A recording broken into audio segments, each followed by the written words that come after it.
वक्त आपके television screen पे। जापानी टेक्नोलॉजी, भारतीय टैलेंट मिलकर बनता है वैश्विक आर्थिक क्रांति का एक नया अध्याय, और ये बात प्रधानमंत्री ने साफ तौर से कही है। और इस विषय पे बात करने के लिए दो खास मेहमान इस वक्त मेरे साथ मौजूद हैं। उनका परिचय आपसे कराते हैं। मेरे साथ मौजूद हैं एसआर तायल साहब, जो कि पूर्व वरिष्ठ राजनयिक हैं। साथ ही साथ प्रोफेसर हर्षवर्धन पंत जी हैं, वाइस प्रेसिडेंट ORF के विदेश मामलों की जानकार। आप दोनों का सर बहुत बहुत स्वागत है। मिस्टर तायल, शुरुआत आपसे ही, क्योंकि मौजूदा जियो पॉलिटिकल सिनेरियो के लिहाज से प्रधानमंत्री मोदी की अगर हम जापान यात्रा की बात करें, ये कैसे एक अपने आप में बहुत महत्वपूर्ण है, और हम जब एक अगले दशक का रोड मैप तैयार करके सहयोग को आगे बढ़ाने की बात करते हैं, इसके मायने क्या है? मिस्टर तायल। मैं समझता हूं कि भारत का विकास की दिशा में जो जापान से सहयोग हमें पहले भी मिला है वो अद्वितीय है। अगर हम देखें तो मारुति सुजुकी जब 80 के दशक में पिछले सेंचुरी में आई, उसके बाद दिल्ली मेट्रो की बात करें, वो जापान के सहायता से, उनकी टेक्नोलॉजी से हुआ। उसके बाद दिल्ली मुंबई इंडस्ट्रियल कॉरिडोर में बहुत जापान की मदद मिली। जी अब जो रेल जो अहमदाबाद से बॉम्बे की तरफ शिनकानसेन रेल जो बन रही है, तो हमेशा जापान ने भारत की टेक्नोलॉजी को बहुत आगे बढ़ाया है।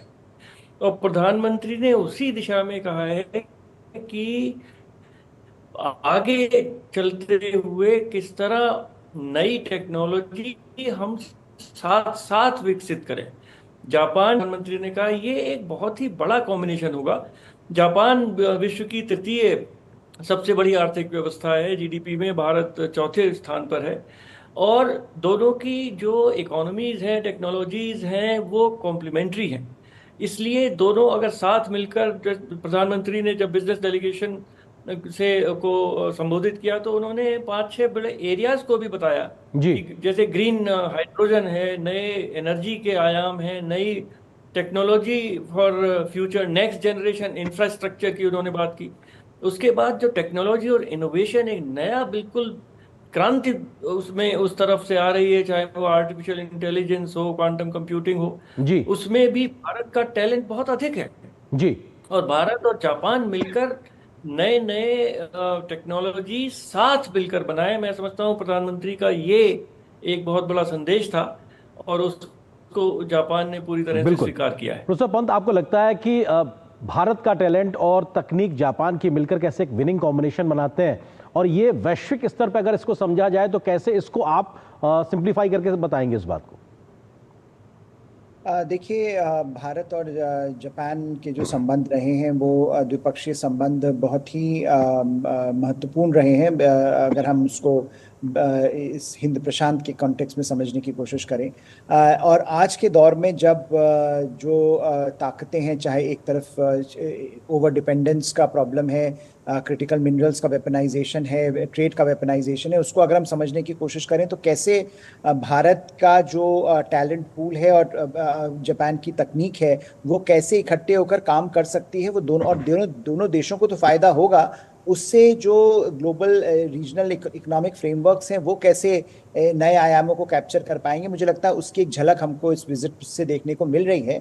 भारत और जापान दोनों ही बड़े एक लॉन्ग स्टैंडिंग पार्टनर्स रहे हैं, और दोनों ने थर्ड कंट्री में कोऑपरेशन किया है, इंफ्रास्ट्रक्चर में कोऑपरेशन किया है। अब जो जापान के सामने समस्या आ रही है वो ये है कि जापान की डेमोग्राफी उसकी इकोनॉमिक ग्रोथ को सस्टेन नहीं कर पा रही है। तो वहां पर भारत का जो टैलेंट है वो किस तरह से जापान यूज करे, और जो टेक्नोलॉजी के क्षेत्र में, तकनीक के क्षेत्र में जापान जो हमेशा से कटिंग एज रहा है, वो कैसे उस कटिंग एज को रिटेन कर पाए, मुझे लगता है वो समस्या जापान के सामने और भारत के सामने तकनीक को लेवरेज करने की जो एक अपॉर्चुनिटी है वो मुझे लगता है इन संबंधों से हमको मिलती नजर आ रही है। बिल्कुल मिस्टर तायल, क्योंकि make in India make for world का विजन या कहा जाए मंत्र प्रधानमंत्री मोदी देते नजर आते हैं, और 10 ट्रिलियन येन जापान भारत में निवेश करेगा, ये सहमति बनी है। किस तरह से मेक इन इंडिया को बूस्टअप होता दिखाई पड़ेगा, और जो कि वर्ल्ड सप्लाई चेन को भी एक बड़ा मददगार साबित होगा? भारत की दिशा आत्मनिर्भर भारत की है, विकसित भारत की है, और इस संदेश को प्रधानमंत्री हर देश में बहुत स्ट्रांगली उनके नेताओं को बताते हैं कि भारत का अपना मार्केट बहुत बड़ा है। भारत 140 करोड़ लोग हैं। उसके बाद प्रधानमंत्री ने सब फॉरेन एक्सचेंज रिजर्व है, इन्फ्लेशन बहुत लो है।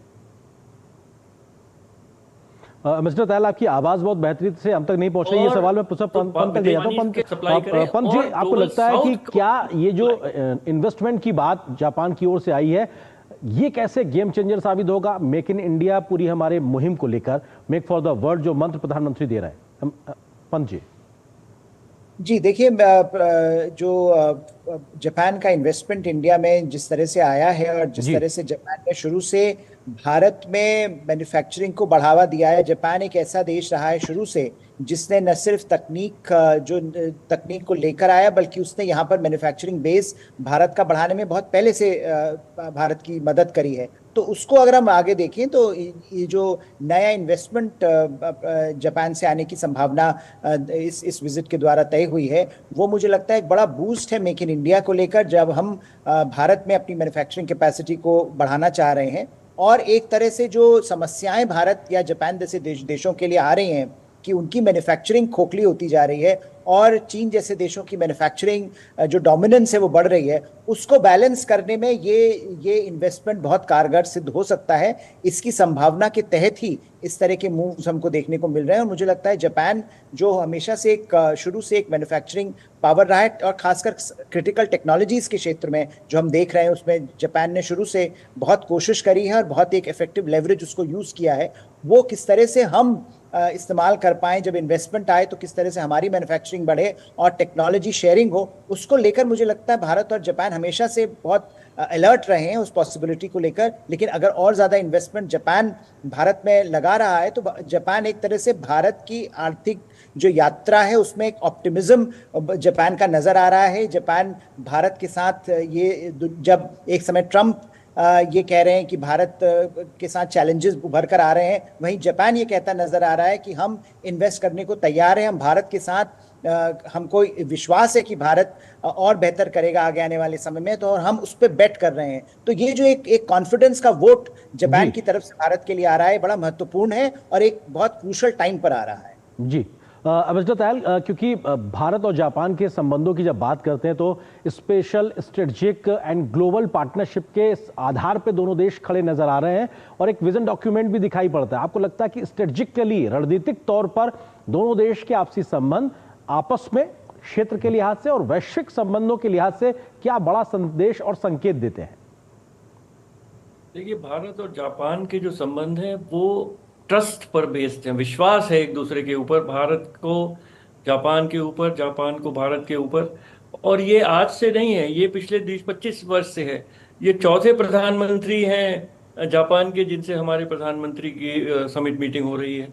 और पूरे इंडो पैसिफिक में जापान और भारत एक स्टेबिलिटी देखना चाहते हैं, ट्रैंक्विलिटी देखना चाहते हैं, शांति देखना चाहते हैं। और जिस तरह से पूरे विश्व में इस समय एक उथल पुथल सी चल रही है, यूक्रेन युद्ध चल रहा है, गाजा में कुछ हो रहा है, तो प्रेसिडेंट ट्रम्प का अपना कुछ सोच है जो दुनिया समझ नहीं पा रही है। इस सब उथल पुथल के बीच में भारत और जापान तीसरी और चौथी सबसे बड़ी विश्व की आर्थिक व्यवस्था, भारत एटॉमिक वेपन वाला देश है। इंडो पैसिफिक की शांति के लिए, स्टेबिलिटी के लिए, open and peaceful Indo Pacific रहे, इस सब के लिए मैं समझता हूँ बहुत ही महत्वपूर्ण योगदान विश्व की शांति के लिए भारत और जापान साथ मिलकर कर रहे हैं और इंडो पैसिफिक के लिए भी कर रहे हैं। और इसी दिशा में प्रयत्न और आगे बढ़ता जाएगा कि किस तरह इस एरिया में, इंडो पैसिफिक में, कोई भी देश ये हिम्मत ना करे कि यहाँ की जो शांति है उस पर कोई आंच आए। जी प्रोफेसर पंत, आपको लगता है कि इंडो पैसिफिक को लेकर दोनों देश एक साझा एक समझ रखते हैं और वो लगातार एक विकसित होती जा रही है, इसका जिक्र आज भी दिखाई पड़ा है। वैश्विक शांति के लिए दो बड़े लोकतंत्र, दो बड़ी अर्थव्यवस्थाएं मिलकर काम करेंगी तो एक बड़ा बदलाव आएगा वैश्विक स्तर पर। यह संदेश भी साफ तौर से आज दोनों नेताओं के स्टेटमेंट्स में दिखाई पड़ रहा है। बिल्कुल, और मुझे लगता है कि ये सबसे बड़ा स्टेटमेंट इस समय है दुनिया के लिहाज से। अगर हम देखें और एक बहुत बड़ी कोशिश है, क्योंकि अगर हम समझने की कोशिश करें आज के जियोपॉलिटिकल डेवलपमेंट्स को, तो उसमें एक तरफ चीन खड़ा है जो लगातार एक तरह से चैलेंज करता रहा है हिंद प्रशांत में शांति को, इंस्टीट्यूशंस को। वहाँ पर भारत और जापान जो दो वहाँ की रेजिडेंट पावर्स हैं, वो ये कहें कि हम साथ काम करने को तैयार हैं, हम तकनीक के क्षेत्र में, आर्थिक क्षेत्र में और सामरिक क्षेत्र में जुड़ने को तैयार हैं। तो एक बड़ा मैसेज इससे जाता है उन देशों को जो उतने सक्षम नहीं हैं, पर उनको इस बात पे विश्वास है कि कौन से दो देश एंकर बनकर उभर सकते हैं। और मुझे लगता है जापान और भारत की जो ये पार्टनरशिप है, ये एक तरह से एंकर करती है पीस एंड स्टेबिलिटी इन हिंद प्रशांत में। और दूसरी तरफ जब हम ट्रम्प एडमिनिस्ट्रेशन को देख रहे हैं, उसको समझने की कोशिश कर रहे हैं, और उसका एक जो अभी ढुलमुल रवैया है हिंद प्रशांत को लेकर, तो उसमें ये और भी ज़रूरी हो जाता है कि भारत और जापान जैसे जो डेमोक्रेसीज हैं,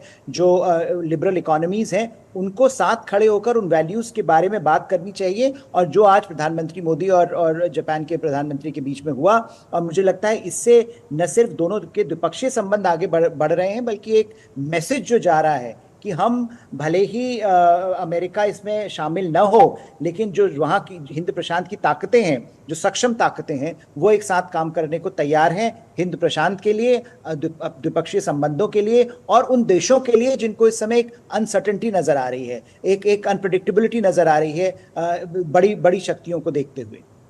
जी अमृता दयाल, आपको लगता है कि भारत मैन्युफैक्चरिंग हब बनने को लेकर लगातार तेज गति से प्रयास कर रहा है, उसमें जापान का जो सहयोग और इन्वेस्टमेंट की बात, टेक्नोलॉजी ट्रांसफर से लेकर तमाम प्रकार का जो एक मौजूदा वक्त में स्थिति दिखाई पड़ रही है, वो कैसे मददगार साबित होगा, क्योंकि हम बहुत जल्द ही तीसरी सबसे बड़ी अर्थव्यवस्था बनने की ओर भी अग्रसर है। देखिए, जो $10 ट्रिलियन के येन के इन्वेस्टमेंट की बात हो रही है, $60 बिलियन होता है, तो अगर 10 साल में देखा जाए तो $6-7 बिलियन पर ईयर ये आता है। तो इस समय मैं समझता हूँ कि न्यूक्लियर एनर्जी में बहुत अधिक संभावनाएं हैं, और अगर हम न्यूक्लियर लाइबिलिटी एक्ट को बदल दें तो हमें, क्योंकि जापान में अब उनके पास टेक्नोलॉजी पूरी है न्यूक्लियर पावर की, पर उनके अपने फुकुशिमा इसके बाद वो उनका अपना नहीं न्यूक्लियर पावर आगे बढ़ अमृता दयाल, आपकी आवाज बहुत बेहतरी से नहीं पहुंच रही है। प्रोफेसर पंत, यही सवाल प्रधानमंत्री ने कहा कि हमारे जो जी उसमें उनका सहयोग हो सकता है सोलर एनर्जी में और ग्रीन हाइड्रोजन। तो मैं समझता हूँ कि जो नई तकनीक और नई टेक्नोलॉजीज आ रही हैं जी एनर्जी के क्षेत्र में, शिप बिल्डिंग का जिक्र प्रधानमंत्री ने किया, जी जहां हमें हंगर है सेमीकंडक्टर। देखिए, ये जब आई थी कंपनीज टोयोटा और सोनी, उस समय भारत में जो हंगर थी वो कंज्यूमर गुड्स की थी, उसको फिर कोरियंस भी आ गए। अब अगर देखें तो भारत में किस चीज की सबसे अधिक, सोलर सेल्स की डिमांड है, शिप्स की डिमांड है, सेमीकंडक्टर्स की डिमांड है, रेयर अर्थ पे एक अड़चन आ गई है। तो इन सब भारत और जापान मिलकर काम करे तो भारत में तो बहुत डिमांड भारत में ही है, और उसमें जापानीज कंपनीज उनके पास तकनीक है और उनको भी बहुत लाभ होगा। बिल्कुल, एक विन-विन सिचुएशन दिखाई पड़ेगी। एक अंत में सवाल, कौन से नए सेक्टर्स हो सकते हैं और कैसे जमीन पे तेजी से आगे बढ़ा जा सकता है, क्योंकि बदलते परिदृश्य के लिहाज से जरूरतें भी बदल रही हैं दुनिया भर की, और भारत भी उस दिशा में तेजी से बढ़ रहा है। क्या नए सेक्टर आपको दिखाई पड़ रहा है? देखिए, मुझे लगता है कि जो एक इकोनॉमिक सिक्योरिटी इनिशिएटिव का जो अनाउंसमेंट हुआ है वो बहुत महत्वपूर्ण है, क्योंकि भारत और जापान एक तरह से मैसेज ये दे रहे हैं कि इकोनॉमिक सिक्योरिटी को अब सामरिक संबंधों से जोड़ने का समय है, उनको अलग अलग नहीं देखा जा सकता। और उसके कॉन्टेक्स्ट में अगर आप समझने की कोशिश करें, चाहे वो सेमीकंडक्टर्स हो, चाहे वो रिन्यूएबल एनर्जी हो, चाहे वो ग्रीन उससे रिलेटेड हमने देखा क्रिटिकल मिनरल्स हो, वो सारे जो सेक्टर्स हैं जहाँ पर अब प्रभावी ढंग से भारत और जापान को साथ काम करने की जरूरत है, क्योंकि इन सारे सेक्टर्स में डोमिनेंस चीन का हो रहा है। वो डोमिनेंस, अगर हम ये कहते हैं कि हम रिलायंस कम करना है, ओवर रिलायंस को खत्म करना है, तो भारत और जापान को साथ काम करना पड़ेगा। और ये विजिट से ये मैसेज बिल्कुल स्पष्ट तरीके से भारत ने और जापान ने दिया है। बिल्कुल, और ये सहयोग सिर्फ दोनों देशों के लिए नहीं बल्कि वैश्विक भलाई के लिए भी बड़ा बेहतर होगा। एक अल्टरनेट वर्ल्ड सप्लाई चेन को लेकर जो लगातार प्रयास हो रहा है, उसमें भारत एक बड़ी भूमिका निभा सकता है। बहुत शुक्रिया दोनों मेहमानों का हमारे साथ जुड़ने के लिए, इस विषय पर विस्तार से बात करने के लिए बहुत शुक्रिया दोनों का। और यहाँ पर एक छोटे से ब्रेक के लिए रुकते हैं, ब्रेक उस पार वापस आएंगे तो कुछ